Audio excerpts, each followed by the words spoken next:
Vu tout ce qui se passe dans ce pays, je pense que si le président de l'Assemblée nationale venait à démissionner aujourd'hui, ça serait quand même dommage. À ce que je sache, il a été élu pour 4 ans. J'attends que ça s'achève. Ce qui est sûr, nous sommes venus, il n'y a pas d'ordre du jour d'abord, mais je ne sais pas ce qu'on va nous dire. Si le président venait de rendre sa démission, vous savez, dans ces derniers temps, nous les députés, on a trop de problèmes. Je ne peux pas comprendre que l'exécutif pousse un député de l'Assemblée nationale, celui-là même qui incarne l'institution de cette Assemblée, à démissionner. Non, maintenant parce que le président Ouattara l'a voulu, avec insistance.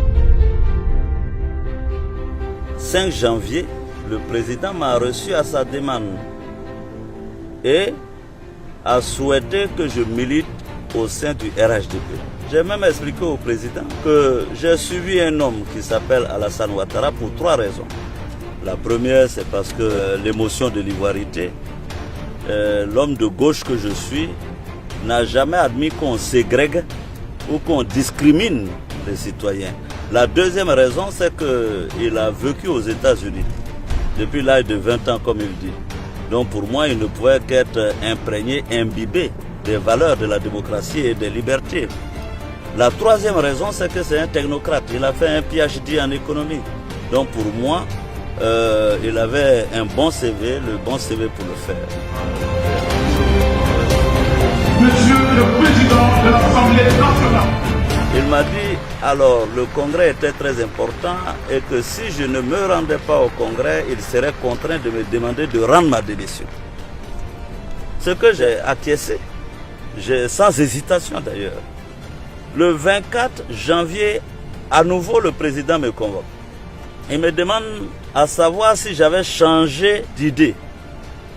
Je lui ai dit non, monsieur le président, c'était tout réfléchi, je ne suis pas RHDP et que je ne comptais pas me rendre au congrès. Le président m'a dit bon, dans ces conditions, il faut que je rende ma démission.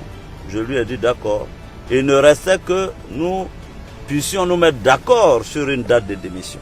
Après le congrès, le 27, je peux vous dire que le président m'a appelé en colère en me disant que j'avais fait une démission orale et que par conséquent, il m'enverrait des émissaires. Et ces émissaires sont arrivés chez moi, je dis bien, le 28 janvier à 17h30, qui m'ont envoyé une note et m'ont demandé de signer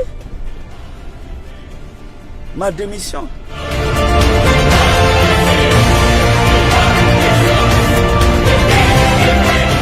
D'autant plus que selon eux, j'avais fait une démission orale.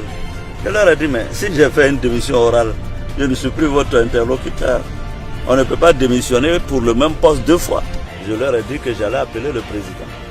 Par la suite, j'ai envoyé un courrier au président pour lui dire que je voulais qu'on préserve la dignité de l'institution parlementaire et que si je devais démissionner, je voulais que ça se fasse conformément à la Constitution, c'est-à-dire la convocation de l'actuelle session extraordinaire. Je vous informe, je vais là pour rendre ma démission. On aurait pu attendre l'ouverture de la session ordinaire de l'Assemblée le 1er avril pour que je rende ma démission. Rien ne pressait. Après tout ce que je viens de vous dire, si ce n'est pas de l'harcèlement, on peut parler d'insistance. Et c'est dommage, c'est triste pour notre démocratie.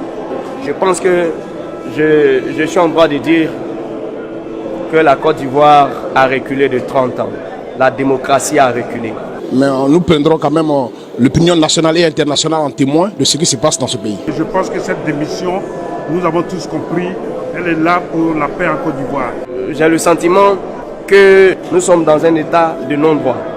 Parce que la Constitution de la République consacre la séparation des pouvoirs et nous nous rendons compte, et les Ivoiriens sont pris à témoin, que c'est sur injonction du président de la République pour le fait que le président de l'Assemblée nationale a refusé de l'accompagner dans la constitution de son parti RHDP unifié.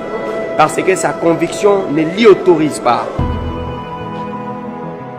Depuis 2 ans, depuis mai 2017, je me suis préparé à cette éventualité. Parce que si vous vous souvenez bien, le président Ouattara, au cours d'une interview, pour la première fois, m'a appelé jeune homme. Ce n'est pas le mot jeune homme qui m'a choqué, parce que bon, évidemment, le mot jeune homme peut même être affectif. Mais c'est la colère et la rage qui ont entouré le mot jeune homme. C'est ainsi que j'ai dit à mes collaborateurs, le monsieur que j'ai connu dans l'opposition, qui était charmeur, qui était élégant, qui était avec beaucoup de qualificatifs, aujourd'hui devenu président, n'était plus le même. Donc ça ne devrait surprendre personne qu'aujourd'hui, Alassane demande ma démission de la tête du Parlement. Comme disait quelqu'un, on gagne un père, on perd un père.